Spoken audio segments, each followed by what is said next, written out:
বাড়ি থেকে আসার টাইমে ব্রিজের মুখে একটা কালো ক্যারি পড়ে আছে। জঙ্গিপুরে ১ লক্ষ টাকা কুড়িয়ে পেয়ে সততার দৃষ্টান্ত স্থাপন করলেন ট্রাফিক ওয়ার্ডেন সাবির শেখ। রাস্তা থেকে পাওয়া টাকা তিনি সঙ্গে সঙ্গে পুলিশের হাতে তুলে দেন। পরে প্রকৃত মালিককে খুঁজে বের করে সম্পূর্ণ টাকা ফেরত দেওয়া হয়। এই ঘটনায় এলাকা জুড়ে তার প্রশংসা চলছে। কি পেয়েছিলেন আপনি? আমি আসার টাইমে বাড়ি থেকে আসার টাইমে ব্রিজের মুখে একটা কালো ক্যারি পড়ে আছে। তো ক্যারিটা উঠাচ্ছি, তো টাকা আছে। তো আমি স্যারের কাছে এলাম, স্যার বললো টাকাগুলো গণো। তো টাকাগুলো গণলাম, ১,১১,০০০ টাকা আছে। তার মধ্যে যার টাকা সে কিন্তু কানতে কানতে স্যারের কাছে আসে। স্যার বললো আপনার টাকা আপনি পেয়ে যাবেন।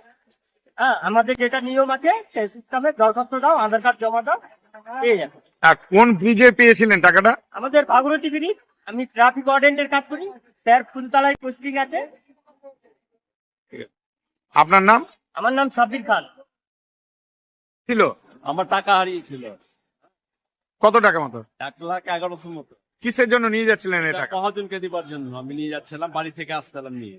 আমার এই জবের সাথে সাফা মার্কেটে দোকান আছে কাপড়ের, মহাজনকে আজকে পেমেন্টের দিনছি, তার নিয়ে আসছিলাম। হারিয়ে যখন গেছিল তখন কেমন লাগছিল আপনাকে? মানে আতঙ্কের মধ্যে ছিলাম। হ্যাঁ, একটা মানে যেন কি হারিয়ে ফেললাম একটা। হ্যাঁ।